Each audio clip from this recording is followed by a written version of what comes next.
கர்த்தருடைய பரிசுத்த நாமத்துக்கு ஸ்தோத்திரிக்கிறோம். இந்த மாதத்தில் கூட கர்த்தருடைய வார்த்தையை பகிர்ந்து கொள்வதிலே நான் மிகுந்த மகிழ்ச்சி அடைக்கிறேன். புலம்பல் 3ஆம் அதிகாரம் 31வது வசனம். ஆண்டவர் என்றென்றைக்கும் கைவிட மாட்டார், அவர் சஞ்சலப்படுத்தினாலும் தமது மிகுந்த கிருபையின்படி இறங்குகிறவராயிருக்கிறார்.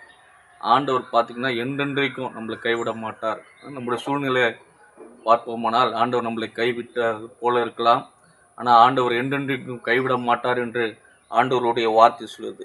அவர் சஞ்சலப்படுத்தினாலும் தமது மிகுந்த கிருபையின்படி இறங்குகிறவராக இருக்கிறார். இந்நாள் வரை நம்மை நடத்தி வந்த தெய்வம் இனிமேலும் நடத்துகிறவராக இருக்கிறார், ஆசீர்வதிக்கிறவராக இருக்கிறார், நம்ம மேல இரக்கமுள்ளவராக இருக்கிறார். அதே அதிகாரத்திலே புலம்பல் 3:22 ஆண்டவருடைய வார்த்தை சொல்கிறது, நாம் நிர்மூலமாகாது இருக்கிறது கர்த்தருடைய கிருபையே, அவருடைய இரக்கங்களுக்கு முடிவில்லை.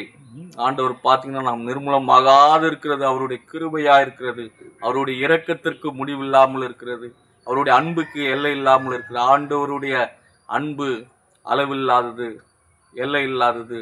ஆண்டவருடைய இரக்கங்களுக்கும் முடிவில்லை என்று வேதம் சொல்லுகிறது. அதனால்தான் ஆண்டவருடைய வார்த்தை சொல்வது, இம்மைப்பொழுது நான் உன்னை கைவிட்டேன், உருக்கமான இரக்கங்களால் உன்னை சேர்த்து கொண்டேன் அப்படின்ட்டு ஆண்டவர் என்ன பண்றாரு? ஏசாயா 54:7 ஆண்டவருடைய வார்த்தையை சொல்கிறது. அல்லேலூயா, அல்லேலூயா. இம்மைப்பொழுது உன்னை கைவிட்டேன், உருக்கமான இரக்கங்களால் உன்னை சேர்த்து கொண்டேன் ஆண்டவர். அப்ப பார்ப்போமானால் யோசுவா 1:5 ஆண்டவருடைய வார்த்தை சொல்கிறது, நான் உன்னை விட்டு விலகுவதும் இல்லை, உன்னை கைவிடுவதும் இல்லை. இன்றைய மாத வாக்கு தத்துவம் என்னன்னா, ஆண்டவர் நம்மளை கைவிடுறது இல்லை.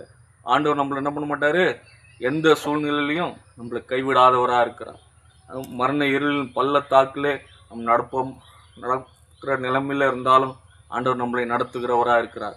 இதுவரைக்கும் உங்களை சுமந்து வந்த தெய்வம் இனிமேல சுமப்பார், நடத்துவார்.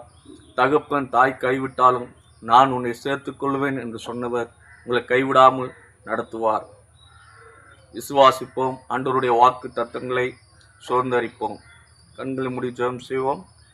அப்பா, உம்மை ஸ்தோத்திரிக்கிறோம், ஸ்தோத்திரிக்கிறோம். உம்முடைய வார்த்தை சொல்லுகிறது, ஆண்டவரே சுத்திர புலம்பல் 3 ஆண்டவரே 31 ஆண்டவர் என்றென்றைக்கும் கைவிட மாட்டார்.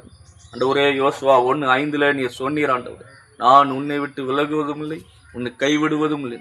ஆண்டவரே இந்த ஆன்லைன் சர்வீஸில் ஆண்டவரே உம்முடைய வார்த்தையை கேட்டுக்கொண்டிருக்கிற பிள்ளைகள் எந்த நிலைமையில் இருந்தாலும், எந்த சூழ்நிலையில் இருந்தாலும், ஒருவேளை வியாதியில் இருந்தாலும், மரண படுக்கையில் இருந்தாலும், ஆண்டவரே வறுமையில் இருந்தாலும், ஆண்டவரே ஸ்தோத்திரிக்கிறோம், கடன் பிரச்சனையில் இருந்தாலும், ஆண்டவரே ஸ்தோத்திரம், அவர்கள் சூழ்நிலை ஆண்டவரே கர்த்தர் என்னை கைவிட்டார் என்ற ஆண்டவரே ஸ்தோத்திரிக்கிறோம், ஸ்தோத்திரிக்கிறோம் அப்பா சூத்திர என்ற ஆண்டவரே சூத்திர சிந்தனைகள் வந்தாலும் நீர் என்றென்றைக்கும் கைவிடாத தெய்வமாய் இருக்கிறீரே. அப்படியா ஆண்டவரே ஸ்தோத்திரம்.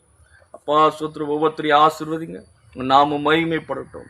இயேசுவின் நாமத்தினாலே ஜெபிக்கிறோம் பிதாவே, ஆமென்.